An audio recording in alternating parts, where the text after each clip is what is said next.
Patuloy na naririto ang iyong mga anak. Patuloy kami na lumalapit sa iyo. Patuloy kami na nanahanap sa iyong piling. Hallelujah.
ito. Atin naman pong tunghayan ang salita ng Diyos na dadalhin po ng ating butihing pastor, si Pastor Rolly Valmadrid. Okay. Hallelujah. Praise God. Bigyan po natin ang pinakamalakas na palakpak sa ating Panginoong Jesus. Yes. Bilang pagpupuri, paggalang at pagsalamat sa kanyang walang hanggang kabutihan. Come on. Give the best clap offering. Palakpak po natin siya. At kayo po na mga nanonood ngayon sa bawat tahanan, maging sa lahat ng dako na inaabot ng pagsambang ito, pasalamatan po natin ang ating Diyos sapagkat siya ay buhay. God is alive, for we bring a brand new day, a wonderful day, a powerful day, because this is the day that the Lord has made. Hallelujah. Pagpalain po tayong lahat. At sa umaga po ito, gusto po namin pasalamatan sa pangunguna po ng ating Bishop Visitasyon M. Lasang. Ang lahat po ng nasa amin ay nakikisa sa pagsuporta sa ating pong online worship. Patuloy po tayo mapagpala sa bawat linggo ng salita ng Diyos. At ngayon po umaga, nais po natin pag-usapan kung paano magkaroon ng isang masayang buhay o isang masayang pamumuhay. Sabi nga po doon sa isang commercial, sabi ko, gusto ko, happy ka. Yan. Sabihin mo sa katabi mo, gusto ko, happy ka. Di ba? At ngayon po ay tutunghayan po natin ang ating teksto sa Psalm 37, verse 3 hanggang 5. Kaya tayo po ay magbasa ng salita ng Diyos. Psalm 37, 3 to 5. Ang sabi po dito sa verse 3, trust in the Lord and do good. Dwell in the land and enjoy safe pasture. Verse 4. Take delight in the Lord and He will give you the desire of your heart. Verse 5. Commit your way to the Lord, trust in Him, and He will do this. So napakaganda po nung sinasabi ng salita ng Diyos, kung saan ito yung susi para na maranasan po natin ang isang masayang pamumuhay. No po? At sabi doon, sa Tagalog, sabi niya, umasa ka sa Diyos, ang mabuti ay gawin, mananahan ka, ligtas sa lupain. Sa Diyos mo hanapin ang kaligayahan, at ang pangarap mo ay iyong makakamtan. Ang iyong sarili sa Kanya ilagak, pag nagtiwala ka ay tutulungan ka lang. So bago po tayo magpatuloy, tayo po'y manalangin. Dakilang Diyos na aming Ama sa langit, nagpapasalamat po kami sa panibagong pribilehiyo na ibinibigay mo po sa amin upang patuloy na makapag-aral ng iyong mga salita. Sa umagang ito, hinihingi po namin na patuloy mong buksan ang aming mga puso upang makita namin sa simpleng mga salita mo yung nais mong sabihin sa aming lahat sa umagang ito. Pagpalain mo po ang lahat ng nanunood, nakikinig ng iyong mga salita. Muli o aming Diyos, Ikaw ang patuloy namin itinataas at pinararangalan. Sa iyo ang kapurihan sa pangalan ni Jesus. Amen and amen. Okay.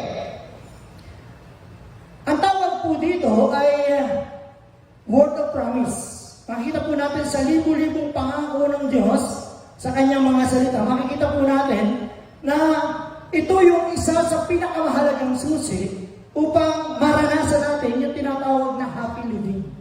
No. Subalit dito po, kailangan meron tayong gagawin. Sabi ko nga, lagi sinasabi ko, meron kang part. If you do your part, gagawin ni Lord yung part niya. Ano po yung ibig kong sabihin? Kailangan mo munang gawin yung bahagi mo upang maranasan mo yung pangako ng Diyos. Sabi doon, ano ang part natin? Umasa, hanapin, ilaga, ipagtiwala. At ano ang part ng Diyos? Sabi niya, dadalhin ka dun sa safe pasture, ipoprovide niya yung needs, and then yung happiness na desire ng puso mo. Napakaganda po. Na kung titingnan po natin, yung promise na to, mararanasan mo, kung gagawin natin yung part ng Diyos na sinasabi ng salita ng Diyos. But why? Because happiness is very important kung saan ito ang ninanasa ng puso ng bawat tao. Sabi po dun sa Ecclesiastes 12 verse 2, ano po? Sabi dyan, I know that there is nothing better for people that to be happy and to do good while they live. Napakaganda. Sabi po ni Solomon, walang pinakamabuti o walang pinakamasarap sa buhay ng isang tao kundi maranasan niya yung tunay na saya. Yung tunay na habang nabubuhay ka sa mundo ito'y maranasan mo ang saya. Kaya nga lagi ko sinasabi, long life without happiness is meaningless. Ang mahabang buhay na walang kalakip na saya, tandaan po natin, walang kakwenta-kwenta.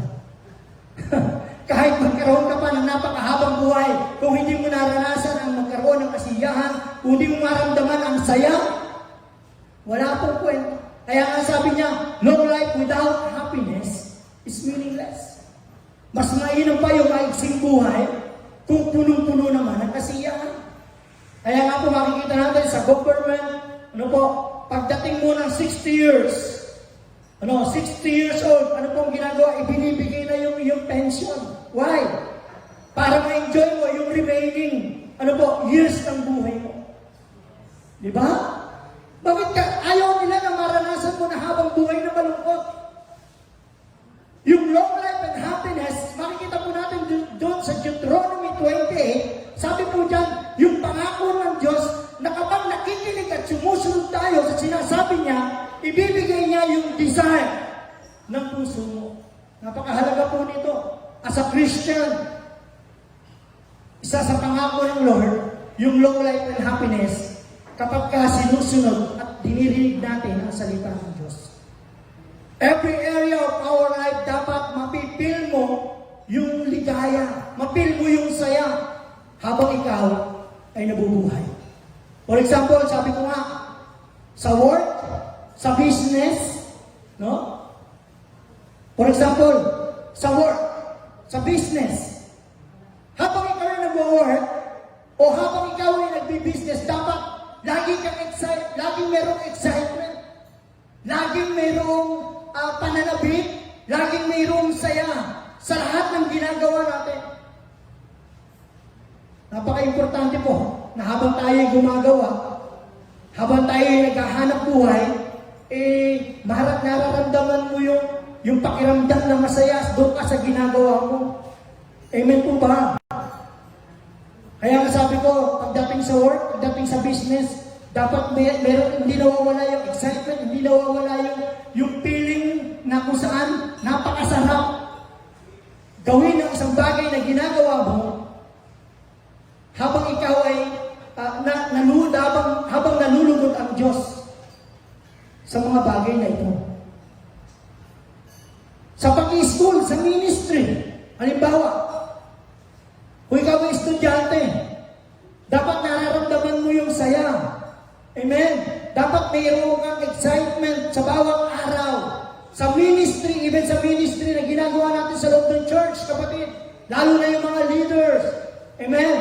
Kaya nga lagi ko sinasabi, pag hindi ka na masaya sa ministry mo, hindi na yun epektibo para sa'yo. Amen?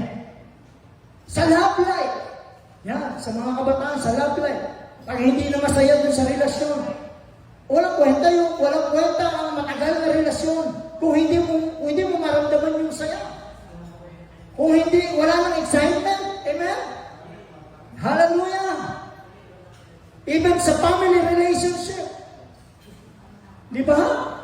Napakasarap po na sa bawat nangyayari sa buhay natin, mapil mo yung happiness, mapil mo yung ligaya, yung saya na dulot nito. Kaya nga sinasabi ko, lahat ng tao gumagawa ng paraan. Iba't ibang paraan para masumpungan yung sinatawag na true happiness. But the Bible says this morning, sabi niya, sa Diyos mo hanapin ang kaligayahan at ang pangarap mo ay iyong makakamtan. Napakaganda po ng sinasabi ng salita ng Diyos. Kuminsan kasi sa way ng tao, alam niyo kapatid, mayroong mga pamamaraan ng tao ginagawa para masubungan yung true happiness. But kuminsan may mga expectation, tayo na naawawi sa frustration. Akala natin tagumpay na tayo. Akala natin ito yung paraan para magbigay sa atin ng saya. But ang dulo nito, frustration. Kasi way nga ng tao. At ang mga kabiguang ito ang nagsisilbing daan para maramdaman natin yung lungkot o magkaroon ng tunay na kalungkutan sa puso natin. Pero tandaan po natin sa Diyos, walang kabiguan. Sabihin mo nga sa katabi mo, walang kabiguan. Walang frustration. Hallelujah. Because whatever we have is a plan, blessing from God. Ano mang nangyayari sa buhay natin kung tayo talaga ay nagtitiwala sa Diyos, paniniwala natin plano. At hindi lang plano, kundi ito isang pagpapala ng Diyos para sa atin. Kaya nga sabi ng Romans 8:28, ano po ang sabi dyan? That in all things, sabi ng God's work for our good. Sabi ng, and we know that all in things, God's work for the good of those who love Him, who have been called according to His purpose. Bakit? Kasi kapag tinignan mo to, purpose, layunin ng Diyos sa buhay mo, may nangyayaring pangit, pero kung plano, layunin ng Diyos, abay, gumagaan yung pakiramdam mo, kapatid. At ito yung dahilan bakit mayroong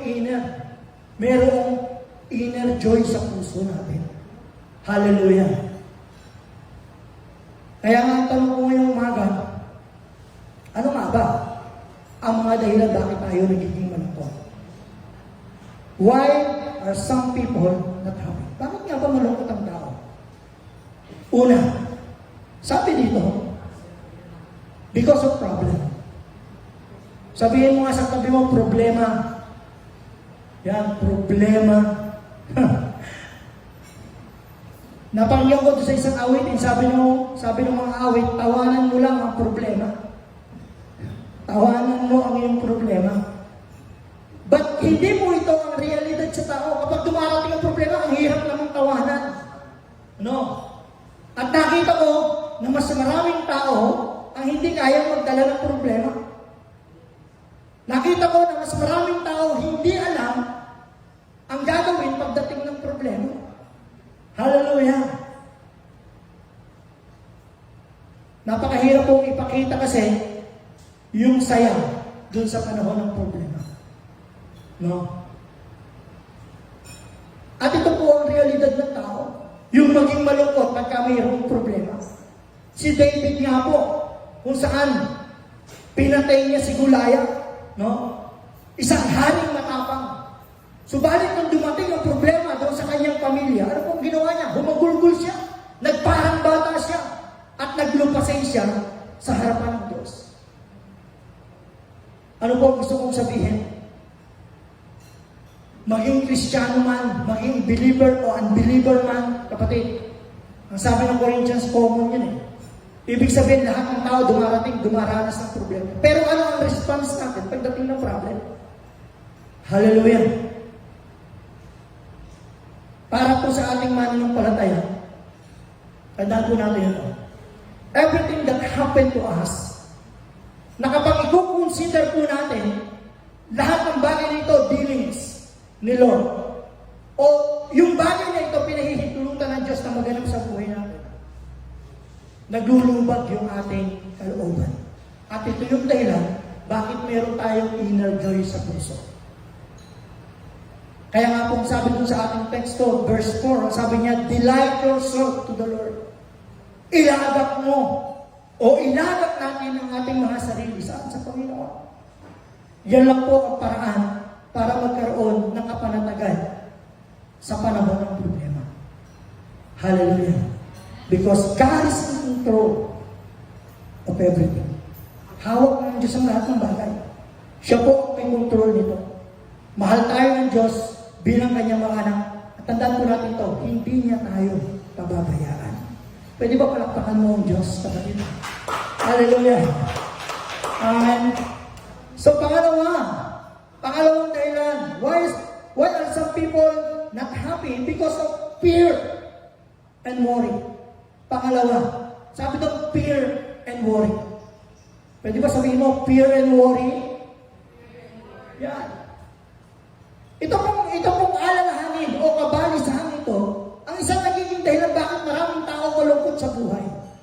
Pagka meron tayong takot, meron tayong alalahanin. Kaya ang sabi po dun sa verse 5, sa ating text, sabi na, commit your ways to the Lord. Itiwala mo sa Diyos ang iyong mga alalahanin, ang iyong mga lakad. No? Alam niyo kapatid, napakahalagang maunawaan natin na itong fear at saka itong worry ito ang nagiging dahilan bakit yung ating buhay umiigsi. Sabi itong isang psychologist, na dead-drain daw yung tinatawag na lives of energy ng isang tao dahil sa kanyang pagkatakot at alalahanin. Kaya pala yung mga taong matatakotin, yung taong punong-puno ng pag-aalala sa future, yung taong punong-puno ng pag-aalala sa mga bagay na wala naman siyang magagawa, yun pala yung mga taong umiigsi ang buhay. Kaya sabi mo sa tabi mo, ilagak mo sa Diyos. Hallelujah! In other words, pinapaikli, nitong mga bagay nito ang buhay ng tao. Hallelujah! Kaya narinig ko doon narinig ko po sa isang speaker, sabi niya, ang worry daw, nagdidistract ng mind. Ang worry daw, nagdidistract ng faith. Ang worry daw, nagdidistract ng body. Nasisira yung ating katawan. Kaya, napaka-importante maunawaan natin ngayon na lahat ng pag-aalalang ito, lahat ng pagkatakot na ito, ang nagiging dahilan bakit tayo nagkakaroon ng kalungkutan sa puso. 60% ng mga tao may takot o nag-aalala sa mga bagay na wala siyang magagawa. Tandaan po natin, ito yung mga taong umiigsi ang buhay. Pag-aalala sa health, pag-aalala sa wealth, pag-aalala sa future. Madalas dito tayo nagkakaroon ng alalahanin. Kaya maraming tao nalulungkot at hindi ma-enjoy ang buhay because many fear and worry. Hallelujah. But ano pong sinasabi ng Word of God niya? In 1 Peter 5 verse 7, sabi doon, cast all your worry on Him. Sabi doon, cast all anxiety on Him because He cares for you. Amen? Ang Diyos lang ang pwede magbigay ng kapanatagan at kapayapaan sa panahon ng takot, sa panahon ng pagkabalisa natin, kapatid. Dahil siya lang ang totoong nag-iingat sa atin. Kaya ang maganda, pag meron kang fears, meron kang worry, anong dapat gawin? Itiwala, ilagak mo sa Panginoon. Ibigay mo sa Diyos. Yung mga bagay na wala kang magagawa, ipagkatiwala mo sa Diyos, kapatid. Amen? Katulad na nangyayari ngayon. Sa panahon ng ito ng pandemic, sa panahon ng ito ng virus, wala tayong magagawa. Ang magagawa lang natin, itiwala natin ang ating mga buhay sa Diyos. Musunod tayo sa ipinag-uutos ng ating batas. Gawin natin ang mga pamintunan upang manatili tayong ligtas. Amen. Amen. So ano po? Ano ang pangatlo? Pangatlong reason. Why are some people not happy? Because of low self-image or inferiority complex. Ito po, nakita ko isa sa pinaka-dahilan bakit maraming tao malungkot sa buhay. Bakit maraming tao hindi maranasan yung saya? Bakit? Dahil po sa mababang pagtingin sa kanilang mga sarili. Wala tayong tiwala. Madalas minamaliit natin yung ating kakayanan, mga kapatid. Lalo na tayo mga Pilipino. Sobrang wala tayong kakayanan o tiwala sa ating mga sariling kakayanan. Takot tayong makisalamuha sa iba. Takot tayong humarap sa mga tao. Takot nating ipakita yung ating mga talento. Ganun po tayo, kapatid. Kaya maraming malungkot ang buhay because of inferiority complex. Bakit? Ito yung dahilan kung bakit hindi natin magawa ang ipinagagawa ng Diyos. Maraming tao sobrang takot, sobrang walang pagtitiwala sa kanyang kakayanan at maging sa kanyang talento. Hallelujah. Kaya ano pong sabi? Ang sabi ng 1 Peter 2 verse 9, sabi doon, tayo'y pinili. Sabi niya, but you are a chosen people. Sabihin mo sa katabi mo, pinili ka. Ano? Sabi doon, a royal priesthood, a holy nation. Hallelujah. Biruin mo, sabi doon, pinili. Pinili. Kaya nakakalungkot po kasi, sinasabi ng Biblia na tayo pinili, may dugong bughaw, anak ng hari, pero ang problema kapatid, hindi natin ito naisa sa buhay. Ano? Sabihin mo nga sa katabi mo, special ka. Yes! Sa paningin ng Diyos, special ka. Pero minamaliit natin yung ating mga sarili. Minamaliit natin yung ating kakayanan. Ang Diyos, hindi tumitingin sa physical appearance, tandaan po natin yan. Kahit tayo yung mga Pinoy, tayo'y hindi pango. Hallelujah! Ang Diyos hindi tumitingin sa pango. No, hindi tumitingin sa physical appearance, sa panlabas na anyo ng isang tao, kundi saan? Sa kanyang malinis na puso. Kaya nga sabi ng Genesis 1:27, you are created to be like God. No? Bakit? Para mawala yung takot natin, para mawala yung inferiority complex. Bakit? Tayo hindi na lang kawangis ng Diyos. Dapat proud tayo. Bakit? Kahit kamukha natin ng Diyos. Meron tayong pag-iisip na katulad ng Diyos. Meron tayong katangian katulad ng Diyos. Amen. Bakit? Ano pong sabi ng First Peter? Sabi niya, tayo'y mga anak. Kung ano ang katangian ng Ama, katangian ng anak. Amen. Ang Diyos hindi nagre-reject ng tao. Lahat ng lumalapit sa Kanya, mahal niya. At lahat ay mahalaga. Kapatid, lagi mong itanim sa isip mo. Lagi natin tanim sa isip natin na tayo kawangis ng Diyos. Na tayo may mataas na antas. Na tayo ay royal priesthood. Na tayo ay chosen people. Tandaan po natin, pinili at tayo ay katulad ng anak ng Diyos. Amen po ba yan? Amen po ba?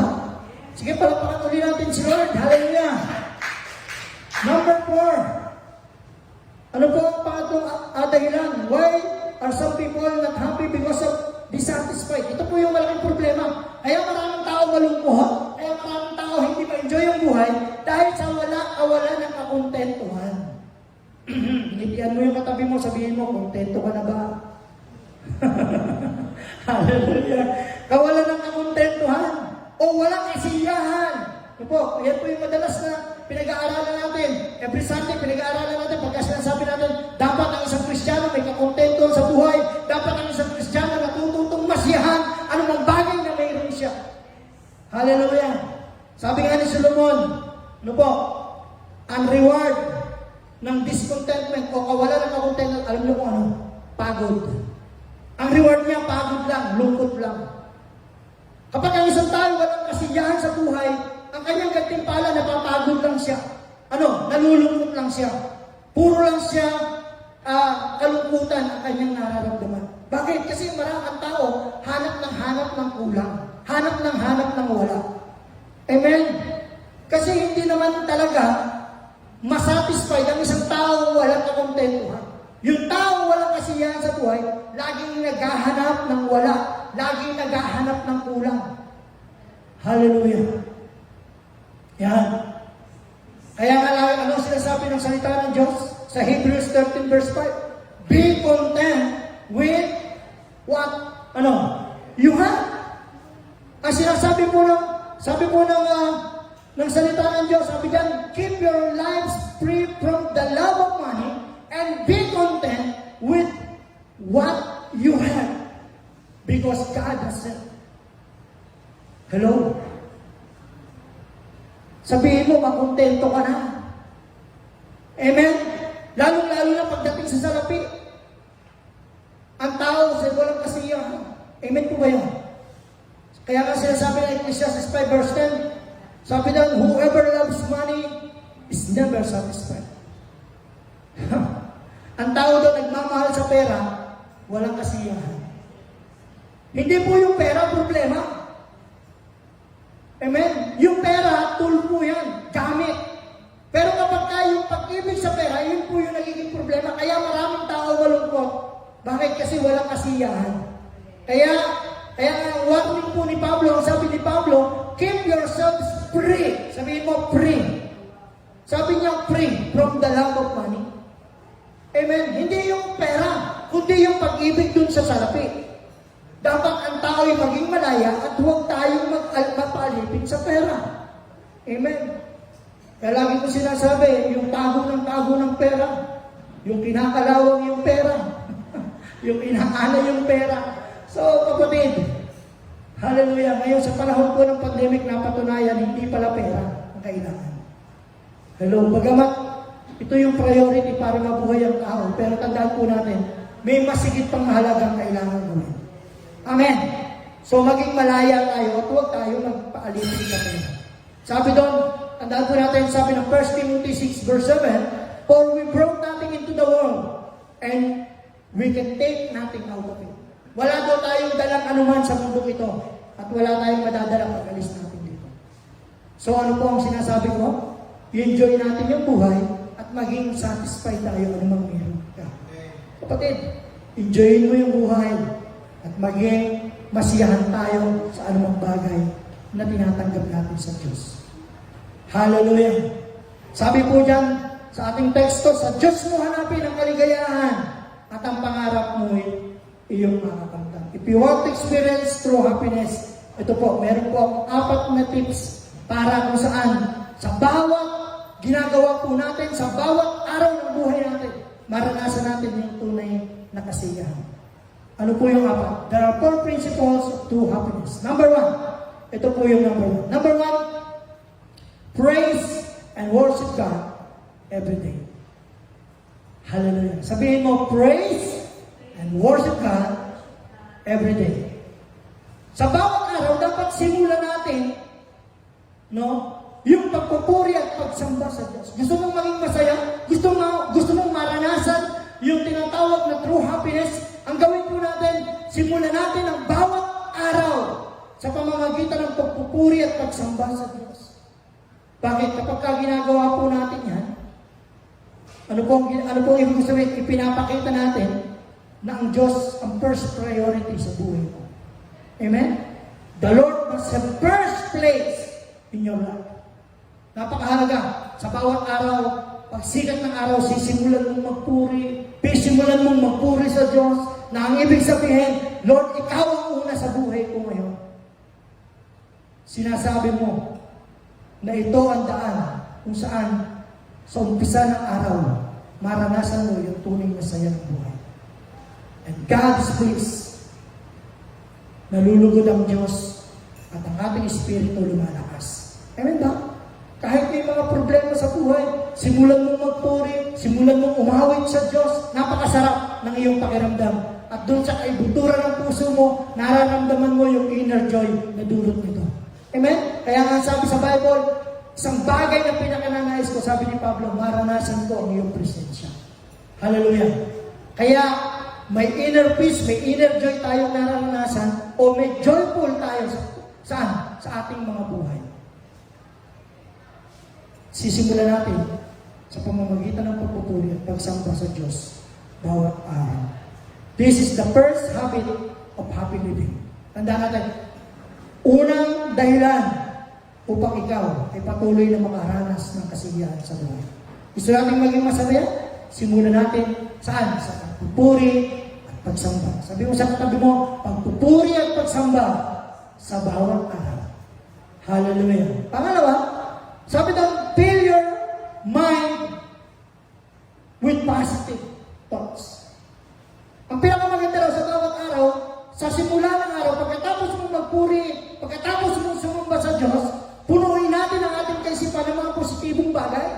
Kapatid, ito ang maganda. Lalagyan mo siya ng mga positibong bagay. May kasabihan na tayo, where your mind goes, your feet go. Ibig sabihin, kung ano yung takbo ng isip mo, doon tayo dadali ng ating mga paa. Hello? Kaya, kung positibo ang iniisip mo ngayon, sigurado ang bunga nito maganda.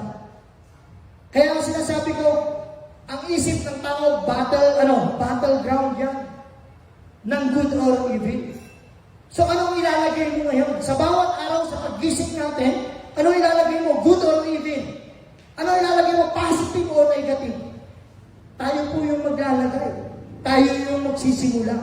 Kaya ang sinasabi ko, gusto mong maging masaya ang buhay? So punuin, sikapin natin lagyan ng mga positibong bagay ang ating kaisipan. Amen po ba? Hallelujah!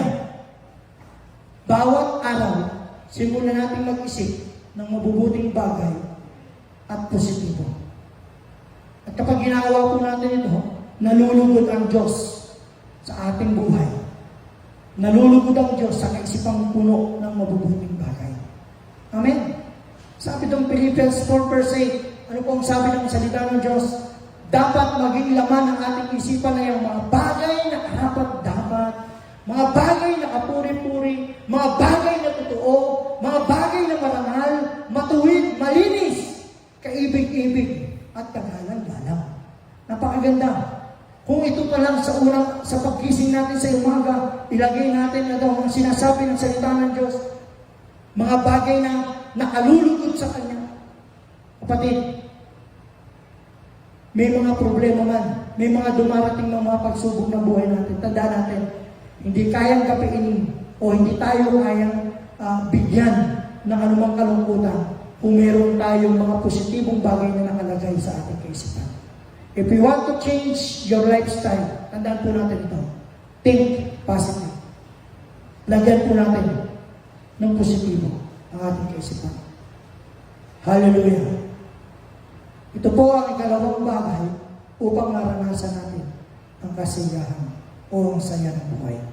Number 3, sabi po dito, take good care of your body. Sabihin mo sa tabi mo, ingatan mo yung katawan. Amen? Ingatan natin yung ating kalusugan. Bakit katawan? Napakahalaga po ngayon sa panahon na to na meron tayong pag-iingat. Ingatan ang ating kalusugan, ang ating mga katawan.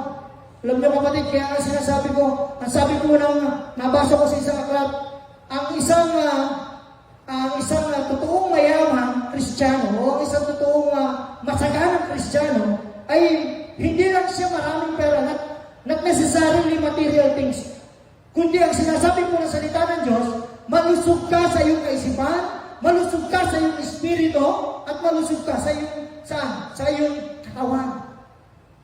Mind, spirit, and then body. Amen. Nilikha tayo ng Diyos kung saan dapat yung mga bagay na ito ay mayroong kailangang kalusugan. Amen po ba?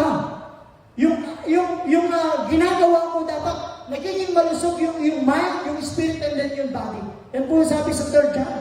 Ang prosperous Christian, hindi lang material na bagay, kundi malusog siya sa kanyang kaisipan, sa kanyang espiritu, at sa kanyang katawan. Kaya nga sabi natin, di ba, may sinasabi tayo na ang ating katawan ay kayamanan. Ang kalusugan natin ay kayamanan. Di ba? Bakit marami kang pera, pero kung weak naman ang iyong katawan, may sakit naman ang iyong katawan, walang kwenta. Hindi mo ma-enjoy yung marami mong pera kung mahina naman yung ating kalusugan. Amen ba? Kaya ang sinasabi doon sa Bible, sa John 10:10, ang sabi doon, naparito sa Jesus upang bigyan tayo ng isang buhay na ganap at kasiyasiya. Yung buhay na ganap at kasiyasiya, kailangan meron kang malusog na kaisipan, meron kang malusog na espiritu at malusog na katawan. Amen. Kaya sinasabi natin, dapat binigyan tayo ng Diyos ng 8 oras na pahinga. Dapat ipinapahinga natin yun. Binigyan tayo ng Diyos ng batas para sa kalusugan. Kung isa kasi ang nangyayari, inaabuso natin ng mga nakaraang mga taon. Halos wala nang pahinga. Yung iba, sabi ng bumayaman, ginagawa yung araw, ginagawang gabi, yung gabi, ginagawang araw. Mali po. Bakit? Yung katawan po natin ang apektado. Tandaan po natin, our body condition affect, yung sa mga nangyayari po sa atin. Kapag hindi po malusog yung ating katawan, ano po sinasabi natin? Apektado yung mood mo, yung emotion mo, yung work mo. Di ba? Amen po ba yun? So tingnan niyo yung mga taong stress, kulang sa rest. Amen? Yung mga taong stress, kadalasan kulang sa rest. Kulang sa pahinga. Kaya kaya hindi makita sa mukha nila yung glory. Nakita pa kayo ng tao parang hagad na hagad. Yung mukha niya, parang kulang sa pahinga. Kahit marami ng pera, pag wala namang glory, pag sinalubong mo na, naku, hallelujah. Parang punong-puno ng problema. Parang hindi naman blessed. Pagka gano'n. Amen po ba? Ang taong may problema sa kalusugan, madalas, mainit ang ulo. Totoo po ba yun? Ang taong may problema sa kalusugan, laging wala sa mood. No? At ito pa, nagre-reflect sa mukha niya yung pain. Ganun eh. Kaya walang glory. Kaya ang sinasabi ko po ngayong umaga, kung gusto mo maranasan yung true happiness, yung happy living, simulan natin ayusin yung ating mga kalusugan. Ingatan natin yung ating mga katawan. May mga tao kasing sobrang busy, walang time sa sarili. Marami akong nakita niyan. Ano po nangyari? Siningil at nagbayad sa pang-aabuso nila sa batas ng kalusugan. Diba? Totoo po yun. Nung araw, pinapagod natin yung ating mga sarili. Kaya nga sabi ng iba, mga wala naintindihan, sinasabi nila, life begins at 40. Bakit? Kasi sa pagdating mo ng 40, ang dami mo nang nararamdaman. May mga rayuma, may mga pain, kung ano-ano, may salogpas na, nakatapal, ang dami na. Yun po yung problema. Bakit? Hindi natin iningatan yung ating mga katawan. Hindi natin binigyan ng pagpapahalaga ang panuntunan ng Diyos patungkol saan? Sa kalusugan. Kaya sabi doon sa 3 John 3, sabi doon, ang prosperity life dapat balance. Lagi kong sinasabi balance. May panahon ka sa Diyos, may panahon ka sa pamilya, may panahon ka para sa iyong sarili. Hallelujah. Kaya sinasabi natin, health is wealth. Ang kalusugan ay kayamanan. So ito po, kung gusto nating maranasan yung happy living, gusto nating maranasan ang masayang buhay, ingatan natin at pangalagaan ang ating mga katawan. Kaya palakpakan ulit natin si Lord. Hallelujah! Praise God! Number 4. Sabi po dito, number 4, ito po mahalaga. Number 4, be a blessing to someone every day. Maging pagpapala daw tayo sa iba sa bawat araw. Maging pagpapala. Sabihin mo, pagpapala. Napakahalaga, be a blessing tayo para sa iba o para sa ating kapwa. Alam niyo, napakasarap yung time na ikaw ang nag-aabot ng tulong kaysa ikaw ang inaabot. Napakasarap ng pakiramdam, kapatid. Kaya nga sabi doon sa 2 Corinthians 9 verse 7, sabi doon, God's love a cheerful giver. Bakit?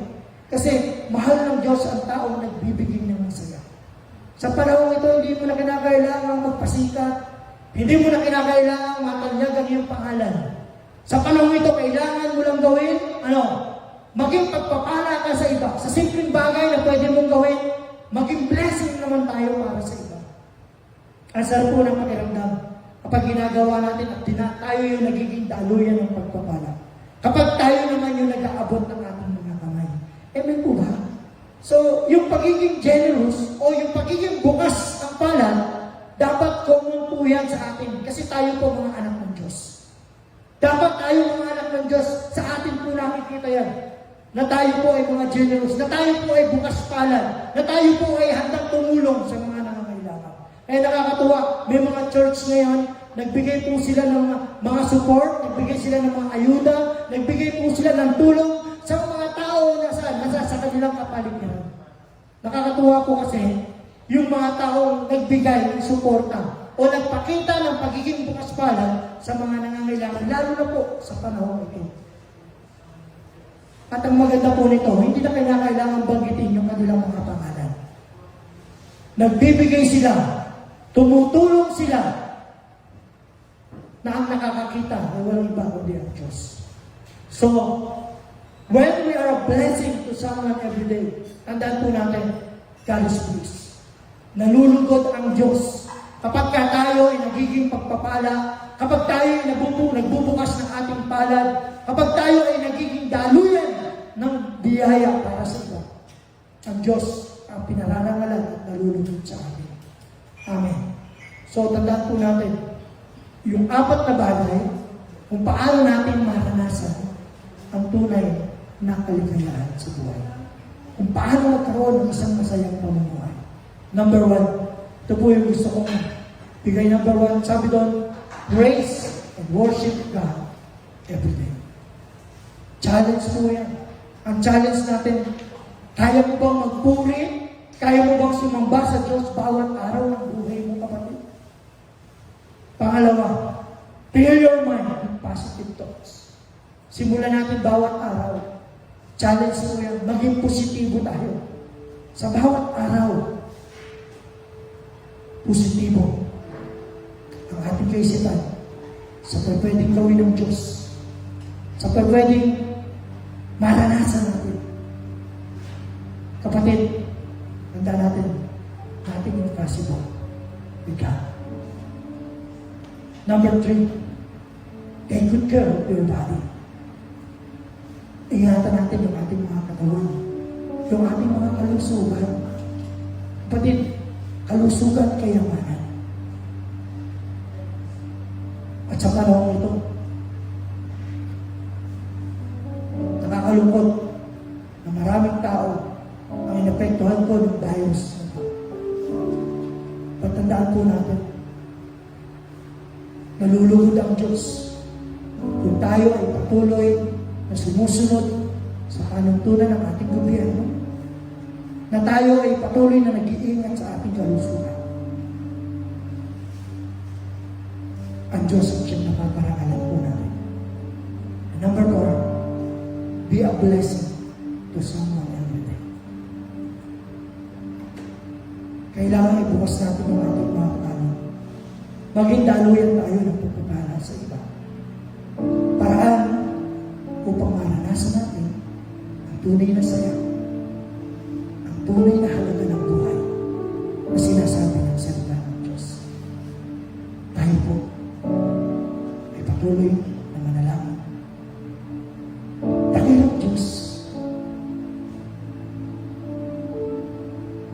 alam mo po ang bawat sitwasyon ng mga nakikita mo po kami sa mga tagapanood po ng online worship na ito. Hinihingi po namin na yunat mo ang mapagpala mo kami upang patuloy na pagpalain ng bawat isa. Maranasan po namin ang iyong presensya sa bawat araw ng aming mga buhay. Dahil Diyos, salamat sa mga salita mo ngayong umaga. Hindi lamang sa pamamagitan ng pera, hindi lamang sa pamamagitan ng salapi, para maranasan namin ang tunay na kaligayahan, yung tunay na saya ng buhay, kundi itinuro mo sa amin ang paraan upang maramdaman namin ang tunay na kasiyahan, ang tunay na saya na dulot ng iyong pagkakataon. Sa umagang ito, pagpalain mo ang bawat isa. Maging ang mga kasawahan po namin, ang mga pamilya, patuloy mo silang pagpalain mo, Diyos. Ilayo mo po kami sa tiyak na kapahamakan, sa tiyak na gawa ng kaaway sa aming mga buhay. Kung meron nasa banig ng karamdaman sa oras na ito, nagdideklara po kami ng kagalingan sa pangalan ng Panginoong Jesus. Nagdideklara po kami ng kapangyarihan, ng kagalingan mo. At o Diyos, Ikaw ang patuloy na mataas sa bawat buhay, sa bawat pamilya, sa bawat isa sa amin. Maraming salamat po. Pinapupurihan ka namin. Pinasasalamatan ka namin sa mga. Sa iyo ang kapurihan, ang pasasalamat at pagdakilang. And to God be the glory. In Jesus' name, Amen. Amen. Okay, God bless you all po. At ngayon naman po ay ipinagdiriwang po natin ang mga